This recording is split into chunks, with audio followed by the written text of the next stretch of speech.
আগের ভিডিওতে তোমাদের দেখিয়েছিলাম যে জমিতে কি কি লাগিয়েছে বাবা, আর আজকের ভিডিওতে দেখাচ্ছি যে কি কি জমি থেকে নিয়ে এসেছিলাম। তো এইখানে বাবা গাজর লাগিয়েছিল, কিছু কিছু গাজর নষ্ট হয়ে গেছে। আর এখানে বিট লাগিয়েছিল, অনেকটা জায়গায় লাগিয়েছিল।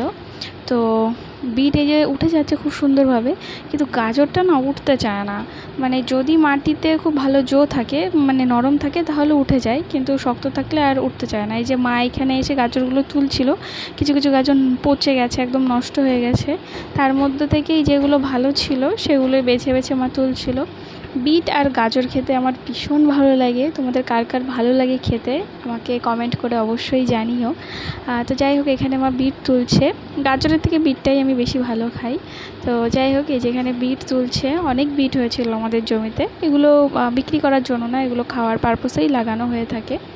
তো এই যে, তো এই হচ্ছে আজকে আমাদের বিকালের সবজি। তার সাথে আমি কিছু টমেটোও নিয়েছিলাম, আর কিছু পালং শাকও নিয়েছিলাম। তো ফাইনালি সব কাজ কমপ্লিট করে আমি আর মা রওনা দিয়েছি বাড়ির উদ্দেশ্যে। আমাদের মাঠের এই যে রাস্তাটা বিকালবেলায় ভীষণ ভালো লাগে, এখানে প্রচুর মানুষ হাঁটতে আসে। তাহলে চলো, দেখা হচ্ছে পরের ব্লগে।